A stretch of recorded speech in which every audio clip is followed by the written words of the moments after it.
Bonjour à tous et bienvenue sur le plateau d'Un cœur qui écoute, votre émission de spiritualité. Aujourd'hui, nous recevons Priscille Roquebert qui a écrit Du poison au pardon aux éditions du Sacré-Cœur. Priscille, bienvenue, merci d'être là. Le contenu de ce livre est assez poignant parce que vous racontez un petit peu comment votre père a un petit peu dévasté la vie familiale. Mais ça s'est plutôt bien fini. Vous allez nous en parler dans un instant. Juste avant, je vous invite à nous lire cet extrait de texte de votre choix. Bonjour déjà Cyril. J'avais envie de vous partager un petit texte de Xavier Graal qui était un poète breton et qui avait 5 filles et il s'adresse à elles en les appelant mes divines. Donc, mes divines, je ne veux pas que la confiance et la tendresse vous désertent. Plus tard, quand du fond de vos peines et de vos détresses, vous toucherez le froid squelette du monde, vous n'oublierez pas que ce même monde s'est vu offrir l'haleine fertile et miséricordieuse de l'amour. Vous êtes ad vitam aeternam les invités d'une fête. Vous n'échapperez pas à la fatalité de la douleur. La douleur est notre compagne et elle vous chérira plus que vous ne le désirez. Mais je vous dis que la fête existe, que vous serez en ce pays où vous arriverez bien chacune, princesse espérée, princesse attendue. La vie à pleine bouche et l'espérance à pleine main, c'est la morale et la foi que je vous enseigne. Mes divines, de père en fils, d'arbre en arbre, de vague en vague et de siècle en siècle, l'amour travaille ce monde, secrètement, mystérieusement, et son règne n'en finit pas d'arriver. C'est beau. Voilà. Pourquoi cet extrait ? Pourquoi cet extrait ? Parce que je trouve que c'est un résumé parfait déjà de mon livre, que c'est un texte qui s'adresse à tous, qui explique qu'en fait la souffrance fait partie du quotidien, que c'est la croix de chacun, que personne n'y échappe. Mais c'est un message d'espérance et d'espoir assez incroyable sur ce qui nous attend après et qu'après c'est la fête et qu'on est les invités du ciel et qu'on est attendus aussi au ciel. Voilà.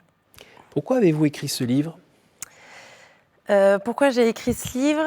Quand je me suis convertie au cinéma, devant la Passion du Christ, j'ai été convaincue que je n'avais pas vécu cette vie pour rien et qu'il fallait que mon histoire porte du fruit, ou en tout cas que j'étais invitée par le Seigneur à la faire porter du fruit.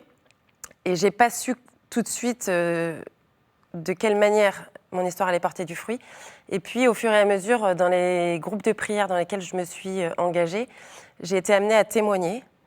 Et c'est en témoignant que je me suis dit, mais c'est par l'écriture que je vais pouvoir parler aux jeunes, transmettre un message d'espérance. Et voilà, tout simplement. Et ce livre est composé de petits extraits que vous aviez déjà écrits pendant les années difficiles ? Oui, ça m'a aidée. Alors, j'avais déjà plein de souvenirs qui étaient parfois un peu... Voilà, il a fallu les remettre chronologiquement. Mais oui, effectivement, j'ai toujours écrit des journaux intimes et que j'ai toujours gardés. Je partage un moment des échanges de lettres avec mon père. Je gardais les lettres que je lui envoyais, que je lui photocopiais. Donc oui, je me suis inspirée, ça m'a aidée à réécrire mon histoire. Aujourd'hui, vous êtes mariée, maman de 4 enfants, vous vivez du côté des Herbiers, dans cette belle terre de Vendée. Mais tout a commencé comme un beau conte quand vous étiez enfant. Vous habitiez du côté d'Arcachon. Et quand vous racontez dans les premières pages de ce livre, c'est la belle vie, c'est la petite princesse. Oui, c'est une vie de famille harmonieuse. C'est la plage avant d'aller à l'école le matin, la plage en rentrant de l'école, le voilier, la maison sur le front de mer, on voyait la mer de nos fenêtres. Voilà, j'ai des bons souvenirs de cette période-là, malgré un papa assez brutal quand même dans son mode éducatif. Mais mes parents s'aiment et mes parents m'aiment et avec mes sœurs, ils nous le montrent. Alors votre papa fait des blagues, oui. Il aime bien rire, jouer, mais c'est vrai qu'il a un côté un peu directif, comme se tenir comme il faut à table, parler comme il faut à ses parents, etc. De ce genre-là, c'est un petit peu carré. Oui, un petit peu beaucoup. Un petit peu intransigeant, mais à côté de ça, j'ai de l'amour. Donc c'est assez stable. Enfin voilà, il n'y a pas de... C'est assez stable. Vous restez dans cette région-là jusqu'à quel âge à peu près? À peu près 6 ans. Et ensuite, on déménage parce que mon père est muté. On déménage dans la région parisienne. Et c'est là que tout commence réellement. Vous êtes avec vos sœurs? Oui, mes 4 sœurs, on est 5 filles. Donc je suis la deuxième. Voilà, on s'installe dans une petite ville sans prétention, qui est très bien. On a rapidement beaucoup d'amis. Voilà, le changement, quitter la mer pour arriver pas loin de Paris, moi je le vis pas mal du tout. Dans une petite ville qui ressemble plus à une ville de province qu'à une ville de banlieue. Enfin voilà. Votre papa travaille dans quel type d'entreprise? Je ne vais pas donner le nom de l'entreprise, mais il est ingénieur avionique. D'accord. Voilà. Et ça fait qu'il est tout le temps à la maison, qu'il voyage? Il voyage, il fait pas mal de séjours à l'étranger, il nous ramène toujours des petits cadeaux. Mais la fréquence de ses voyages, je ne saurais pas trop les dire. Je n'ai pas le souvenir qu'il partait tous les mois, une semaine. Voilà. Mais ça ne dure pas très longtemps parce que très vite il tombe malade, du coup. Ça commence à dérailler? Ouais, ça commence à dérailler. Ou là, je ne m'en rends pas forcément compte tout de suite, mais voilà, il fait une dépression. Et petit à petit, c'est vrai que je le vois de moins en moins, pas parce qu'il est en voyage, mais parce qu'il dort tout le temps. Oui. Voilà, on sent que c'est un papa qui est de plus en plus distant, que on n'existe plus trop, parce qu'il est très sombre. Et puis du coup, il multiplie les séjours en clinique, enfin voilà, à l'hôpital, parce qu'il fait une grosse dépression. Et donc, pendant 3 ans, on s'habitue à aller le voir en clinique.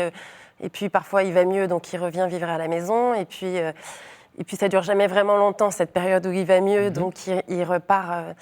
Et donc ça dure à peu près 3 ans, jusqu'à ce que là, il se mette à boire. Alors, vous racontez d'ailleurs dans le livre des moments un peu difficiles pour des enfants, quand on voit son père qui s'écroule dans sa chambre, on l'entend, on va voir, et on a le bonhomme qui titube, qui ne marche pas droit, qui a un regard bizarre, ça sent pas bon, et puis même dans les toilettes après, ça sent le vomi, l'urine et tout ça, et là, tout d'un coup, on bascule un peu dans l'horreur, et la maman vient préciser la chose en disant que votre papa s'est mis à boire, quoi. Oui, en fait, il y a un événement où on est confronté à la réalité. Moi, on m'en avait jamais parlé avant. Et donc, je suis confrontée à mon père qui, effectivement, s'écroule devant moi et je ne reconnais pas son visage parce qu'il est vraiment imbibé d'alcool et tout ça. Et donc, ma maman, contrainte et forcée, je pense qu'elle nous aurait quand même expliqué ce qui se passait. Mais là, en tout cas, elle n'a pas eu le choix que de nous dire qu'il buvait trop de vin. Vous aviez quel âge à ce moment-là? J'avais une dizaine d'années. D'accord. Sachant qu'il y avait déjà 3 ans de dépression avant, mais j'avais une dizaine d'années. Et à ce moment-là, moi, dans mon cœur de petite fille, j'ai été élevée dans la foi chrétienne. C'était très important pour mes parents. Donc moi, je suis convaincue que ce qu'on m'a inculqué, c'est la vérité et que du coup, c'est pas grave, en fait. Je vais prier et puis il va guérir. Et puis j'ai plein d'idées pour qu'il guérisse. Vous écrivez des petits mots. Des petits mots que je mets sous l'oreiller en disant que je l'aime et que j'ai envie qu'il guérisse, qu'il s'en sorte. Je mets de l'eau de Lourdes dans ses verres de vin, je mets des images de Jésus miséricordieux près de ses bouteilles. Et je suis convaincue, vraiment. Pour moi, il n'y a pas d'autre option que ça marche. Vous êtes avec vos frères et sœurs dans ces missions? Ou vous faites ça de votre côté? Non, c'est vraiment moi qui ai eu ces idées-là. Alors, elles ont sans doute eu d'autres idées, elles ont sans doute fait d'autres choses. Mais là, non, j'étais toute seule. Et le grand drame, c'est que ça empire, en fait. Et du coup... En termes de temps? Donc, il y a eu de la dépression. Vous aviez 7 ans jusqu'à 10 ans à peu près, c'est la dépression. Ouais. Après, l'alcool qui vient s'inviter à 10 ans. Et ça se dégrade sur vos 11, 12, 13, 14? Ah oui, là, c'est de pire en pire. Au début, il n'y a pas de violence. Et puis, au fur et à mesure, il commence à y avoir de la violence. Mon père frappe ma mère. Et puis, il y a des fuites de la maison parce que d'un moment à un autre, elle peut décider que... Enfin, ma mère, du coup, peut décider que c'est plus vivable, donc on s'enfuit. Puis on revient. C'est le cauchemar, tout ça. Ouais, puis il y a la police qui débarque à la maison, qui l'emmène en cellule de dégrisement. Et l'école? Ah bah l'école. C'est la cata? Ouais, l'école c'est la cata. L'école c'est la cata. Je pense que je suis trop imbibée par ce climat familial-là pour qu'en plus, enfin je veux dire, on peut pas me demander de me concentrer à l'école et de retenir des cours. Et c'est tellement beaucoup plus grave. Il n'y a pas des cousins, des cousines, des frères et sœurs de vos parents, des grands-parents? Il n'y a personne qui est là? Si. Déjà, dans notre commune, il y a beaucoup de familles qui, même si elles ne savent pas forcément la violence, en tout cas, elles savent l'alcoolisme. Parce qu'il va aussi au café de temps en temps? Oui. Puis il est suivi. Il y en a qui vont surveiller s'il est bien dans ce bar-là, dans quel bar il est. D'accord. Et donc, du coup, il y a beaucoup de familles qui nous aident et qui nous accueillent lorsqu'on s'enfuit, parce que du coup, on est 5 filles et puis ma mère, donc on est 6. On ne peut pas être toutes au même endroit. Vous racontez aussi des papas, des pères de famille qui viennent à la maison pour pas que ça dérape et qui, limite, à un moment, vont dormir à la maison. Oui, plusieurs fois, on a eu des papas qui sont venus dormir à la maison. Il y a des mères de famille qui sont un peu, qui sont des bateaux de secours tout autour de nous. Et puis, il y a mes grands-parents maternels qui nous hébergent plusieurs fois, qui nous ont beaucoup aidés, même financièrement, parce que ma maman ne travaillait pas. Et donc, avec tout ça, forcément, ça a entraîné votre des père avait problèmes. conservé son travail, continué à travailler pendant un moment. Ouais. Après, évidemment, il ne peut plus. Oui. Après, très régulièrement, en fait, il est mis en arrêt de travail. Donc, de fil en aiguille, arrêt de travail plus arrêt de travail, effectivement, il finit par être mis en invalidité, mais c'est bien plus tard. Alors, petite question. La jeune demoiselle qui vit ça à la maison et qui se rend compte que tous ces jolis petits papiers, ces prières, ça ne porte pas beaucoup de fruits, à un moment... c'est terrible. Elle hurle après le bon Dieu à un moment? J'ai pas hurlé après le bon Dieu. En fait, j'ai jamais douté du fait qu'il existe. J'ai douté du fait que je sois importante pour lui. Et c'est vrai que comme ça changeait pas et que j'avais une telle espérance dans le bon Dieu, et oui, je me suis dit, en fait, on doit pas être... Il nous a oubliés. On ne doit pas être suffisamment importante pour qu'il nous laisse. Et puis, c'était de pire en pire. Et puis, il n'y avait pas de solution. Et c'était un éternel recommencement. C'est vrai que mon père essayait de s'en sortir, mais quelque part, c'était encore plus dur qu'il essaye de s'en sortir, parce qu'à chaque fois qu'il allait mieux, pour moi, c'était évident que c'était la fin, mais c'était jamais la fin, c'était rechute sur rechute. Donc le bon Dieu, non, je l'ai mis dans un coin de mettre... Enfin voilà, j'ai fini par arrêter de prier, j'ai tout arrêté, et je me suis dit... il s'occupe de nous. Ouais, puis je peux compter que sur moi-même, et puis... Vous êtes retrouvé dans des positions un peu bizarres pour un enfant...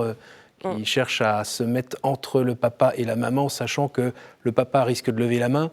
Et donc la fille se met au milieu, se met à regarder son père avec dureté, à lui envoyer des noms d'oiseaux. Et c'est limite, on est à la limite de la confrontation physique. Alors, il n'y a jamais eu de confrontation physique. C'est vrai qu'il est grand, il est impressionnant, il est volumineux parce que l'alcool fait grossir. Mais en fait, je n'ai pas le choix. Je ne laisserai pas ma mère se faire frapper. Je suis pas faite comme... Enfin, voilà, c'est pas possible. Et donc, oui, plusieurs fois, je m'interpose. Plusieurs fois, je prends le téléphone et je me mets entre les deux en disant « je vais appeler les flics » et je le fais. Il y a une sorte de situation de harcèlement là, qui dure plusieurs années, on dirait, avec un moment où vous partez, puis le père va faire du chantage, puis ça va aller mieux, va revenir, il va vous chasser, il va vous pourchasser jusque dans une maison des grands-parents où vous êtes cachés, il va taper sur... tout ça, c'est un cauchemar. Vous le racontez, on frémit avec vous, on pleure avec vous, on hurle avec vous, c'est l'horreur. Jusqu'au jour où, quand même, il y a un peu de lumière qui va revenir. Oui, parce que mon père va être muté à Bordeaux et que, du coup, on va partir pour le suivre. Enfin, en tout cas, on va faire les démarches pour le suivre parce qu'il va mieux. Donc, super, pas de problème. On part en famille à Bordeaux. Et là, il rechute 2 mois avant le déménagement. Et donc, en fait, on continue à faire les cartons dans la maison en lui faisant croire qu'on part avec lui à Bordeaux, alors qu'en fait, on a un plan B et qu'on sait très bien que lui va partir et pas nous. Donc là, c'est effectivement, je dirais, une toute première petite libération, c'est que, du coup, ma mère se sépare. Donc j'ai 16 ans. Et là, il n'y a plus besoin de se cacher. Mon père part à Bordeaux, même si ça se passe très mal pour lui et qu'il multiplie les cures de désintoxication. Et il va de mal en pis. Vos parents vivent ce qu'on appelle une séparation de corps, Oui, c'est ça? une séparation de corps. On reste mariés, mais on ne vit plus ensemble sous le même Voilà. toit, comme le demande la loi quand on se marie. Exactement, oui. Et à ce moment-là, moi, je reprends des forces. Je réapprends à vivre. En fait, je commence à apprendre à vivre. Bon, ça ne dure pas longtemps, cette période. Elle dure 1 an, mais il n'empêche qu'elle est précieuse parce que pendant 1 an, il y a plus de rebond. Enfin, voilà, on vit avec ma maman, avec ses 5 filles. Et Dieu, dans l'affaire, il est où à ce moment-là? Dieu, il est toujours de côté. Dieu, je ne l'ai pas remis. Enfin, et dans la vie familiale, est-ce qu'avec votre maman, on dit le bénédicité, par exemple? Il y a la prière le soir? il y a la messe tous les dimanches. Oui. La prière le soir, je pense plus qu'on l'ait à ce moment-là. Le bénédicité non plus. Mais il y a la messe le dimanche. Mais voilà. Pardon, mais comment vous regardez, avec quels yeux vous regardez votre maman à ce moment-là? Dans cette année-là, en fait, j'ai beaucoup voulu la protéger. Parfois sans doute trop. J'ai parfois sans doute pas du tout été à ma place. Peut-être parce qu'on m'a donné cette place où c'est moi qui l'ai choisie. En tout cas, ça s'est fait comme ça. À ce moment-là, je suis très heureuse pour elle. En fait, moi, j'attendais que ça, qu'elle se sépare. Donc, elle a enfin réussi. Elle a enfin réussi à se séparer. Voilà. Et alors après, l'étape d'après? Et l'étape d'après, c'est que du coup, 1 an après, mon père est mis en invalidité et il revient nous voir. On est encore dans une autre maison. Dans une maison HLM, on a réussi à faire passer un dossier. Et donc voilà. Et il arrive en nous disant je reviens et j'ai loué un appartement qui est juste en face de chez vous. Le cauchemar recommence. Le cauchemar recommence. Sauf qu'il est plus sous notre toit, mais il n'empêche que on est fenêtre à fenêtre, que quand on sort de chez nous, forcément. Voilà. Donc moi, et de temps en temps, il vient. Oui, il fait comme chez lui, puis votre mère va gentiment l'accueillir quand même. Petit à petit, oui, elle va lui laisser de la place. Elle va lui laisser de la place qui, selon moi, adolescente, est beaucoup trop grosse place, parce qu'il boit encore. Et du coup, j'ai eu le temps de grandir et là, je suis prête à lui vouer un combat pour que Enfin voilà, c'est pas possible que ça recommence. Là, je vais me battre pour que ça se termine, en fait. Et alors, ça va se terminer comment? Ça va se terminer, déjà, il va y avoir plusieurs années d'énormes tensions entre lui et moi, d'échanges de mails, de violences verbales. Oui. Et moi, je passe mes journées et mes nuits à méditer sa mort et seul échappatoire pour être libre un jour. Oui. Jusqu'à un jour où il y a un événement qui, en fait, est comme un événement du quotidien, assez violent, où là, je lui dis tu fais un pas de plus vers ma grande sœur, parce qu'il s'apprêtait à lui faire du mal. Je sors et j'appelle la police. Je lui ai pas fait peur. Il n'a pas été jusqu'à lui faire du mal, mais moi, du coup, je suis sortie, j'ai appelé la police, et là, la haine que je contenais et que j'avais nourrie pendant des années a passé un tel cap que je me suis dit, en fait, la prochaine étape, c'est que je ne vais plus du tout avoir peur, moi, de le tuer.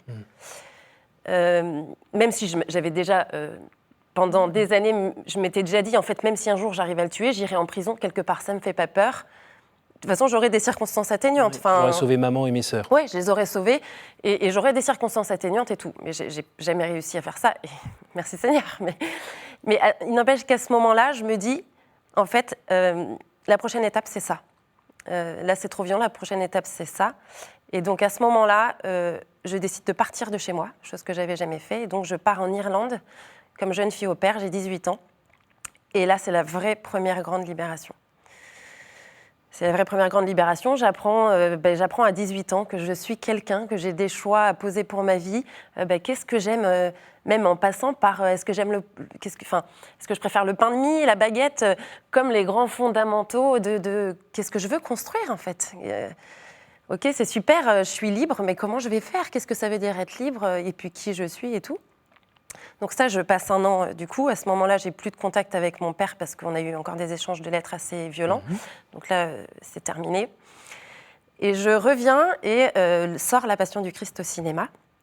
Donc naturellement, j'y vais, parce que ça a beaucoup de succès. Et là, dans la salle de cinéma, alors que je m'attends à rien, je rencontre mon frère. Je rencontre Jésus, le frère que j'ai jamais eu. Et je comprends avec le cœur, le don de la vie de Jésus pour moi, Priscille, pour moi, être unique. Donc en fait, il ne m'a jamais abandonnée. Et je le vois souffrir, je vois qu'il souffre comme j'ai souffert. Donc je me dis, en fait, il était là tout le temps avec moi, et encore mieux, enfin encore mieux ou encore pire, mais il a porté là ces souffrances que je vois devant moi, c'est les miennes. Donc il les a portées en premier. Et c'est un vrai bouleversement de je suis plus seule. Et puis en fait, je ne l'ai jamais été, et je suis vraiment bouleversée. Je n'ai pas encore rencontré Dieu le Père, ça arrivera plus tard. Et puis suite à ça, je commence un chemin dans la foi en m'engageant dans des groupes de prière. Je suis convaincue que je suis guérie de tout parce que j'ai rencontré Jésus. Ben non, en fait, je ne suis pas guérie de tout, c'est là où tout commence. Et donc, je commence un chemin de guérison, un chemin d'apprendre à se faire aimer par le bon Dieu, par Jésus. Et puis, un jour, un frère qui m'accompagne me parle du pardon pour la première fois et il me demande « Est-ce que tu penses que tu serais capable de pardonner à ton père ?» Et là, c'est l'énorme claque. C'est pas possible. Si Dieu, que j'ai tant de mal à accepter comme un père, me connaît et m'aime vraiment, il ne peut pas me demander de pardonner. Pourquoi ? Alors que j'ai réussi à l'enlever de ma vie. Là, ça veut dire que je dois le remettre dans ma vie, parce que si je lui pardonne, ça veut dire qu'on aura un lien. Oui. Donc, non, je refuse complètement cette idée. Et puis non, c'est pas à moi de faire ça. Enfin, c'est trop, on m'en demande trop, quoi. Enfin, j'ai rien demandé. Et puis, ce frère finit plusieurs mois après par me faire une prière avec moi. Et puis, il demande au Seigneur de faire naître en moi le désir d'avoir l'envie de pardonner. Et à ce moment-là, c'est une énorme libération parce que je comprends que Dieu, le Père, en fait, est vraiment bienveillant. Que c'est pas « il faut absolument pardonner », vas-y, à la force du poignet, comme un bon petit soldat, sois une bonne chrétienne, pardonne. En fait, c'est pas aussi facile que ça. Et qu'avant le pardon, il y a le désir de pardonner. Et avant le désir de pardonner, il y a l'envie d'avoir le désir de pardonner. Et donc, je comprends que j'ai pas de pression. Je comprends que Dieu me dit, en fait, reste orienté vers moi, pratique les sacrements. En fait, le temps fera énormément de choses. Tout ce que je veux, c'est que tu restes centré sur moi. Et c'est ce que je vais faire. Et au bout de 3 ans, bon là, je vais très vite, mais au bout de 3 ans, déjà entre-temps, je rencontre l'homme qui est mon mari aujourd'hui. Et je me réveille dans ma chambre de bonne et je décide d'aller voir mon père. Donc on n'a plus de contact, hein, parce que j'ai décidé de lui pardonner et de lui pardonner librement. Donc je frappe à sa porte d'appartement et il m'ouvre et on ne se connaît pas. On ne se connaît pas en fait. On ne se connaît pas, je suis sa fille et mon père... Et en fait je lui dis, papa, j'ai décidé de te pardonner. Et à ce moment-là, même si c'est très pudique, c'est vraiment très pudique, on a réussi un peu à parler. Et déjà on a prié ensemble parce que je voulais qu'il bénisse mon couple. Je voulais lui redonner sa place symboliquement en lui demandant de bénir ma future vie de famille, ma future vie de femme mariée. C'était très important pour moi. Et donc, on a eu ce petit temps de prière et après, on a parlé un petit peu et honnêtement, j'ai décidé de lui pardonner. C'était pas, c'est ce que je dis beaucoup, c'était pas pendant une veillée de prière où il y avait des violons et des élans du cœur qui peuvent faciliter. Oui. C'est un choix que j'ai posé. Ce que je mets, c'est que j'avais peur d'y aller, mais que j'avais décidé d'y aller, que je savais que je tenais une main qui était bien plus forte que la mienne, celle du bon Dieu, on aura bien compris.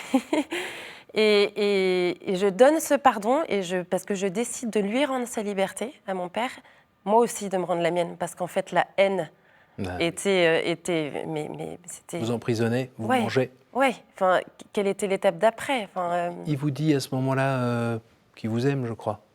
Oui. En fait, je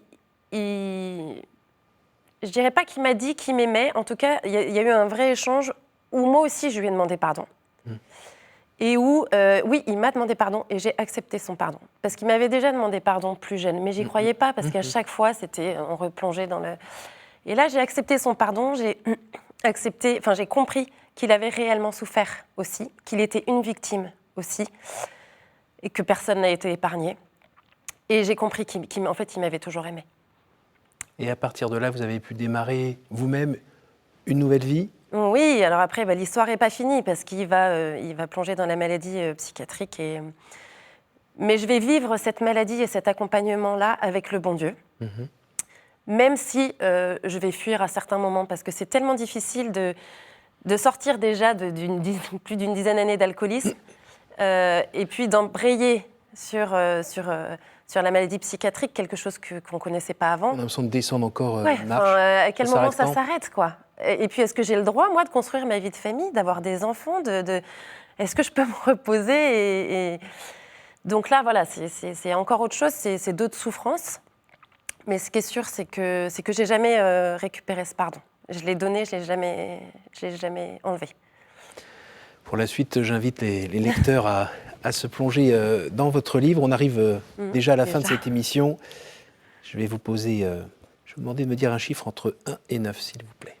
4. Quelle image vous faites-vous du paradis ? J'ai eu très longtemps peur du paradis.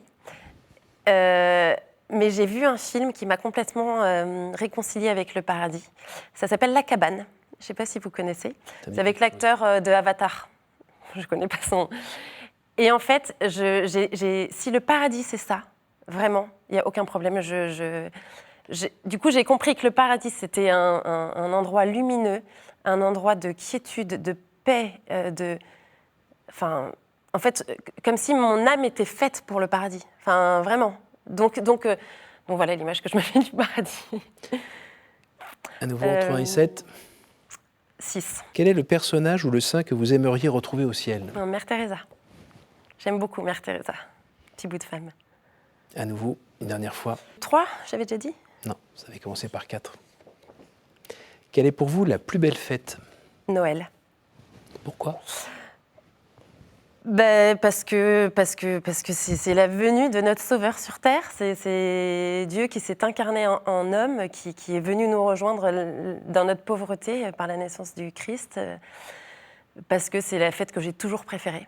Toujours. J'en parle dans mon livre d'ailleurs. Donc il y en a plein d'autres. Il y a la résurrection, il y a Pâques. Mais non, Noël, vraiment. Merci beaucoup Priscille. Merci d'avoir traversé un petit bout de France pour venir nous partager cette histoire difficile, mais qui finalement donne du fruit vers la fin. On a une pensée pour votre papa. Ouais. Merci beaucoup d'avoir la simplicité de nous le partager. Je rappelle le titre de votre livre, Du poison au pardon, témoignage aux éditions du Sacré-Cœur par Priscille Roquebert. Merci à vous tous pour votre fidélité. N'hésitez pas à partager cette émission grâce à notre site www.ktotv.com parce que vous le voyez, dans la dureté de la vie, la lumière vient, prend son temps, mais finalement finit par faire éclore des belles fleurs, les fleurs notamment du pardon. Et on peut goûter la miséricorde de Dieu. Voilà, à bientôt, à la semaine prochaine sur cette antenne. Bonne soirée.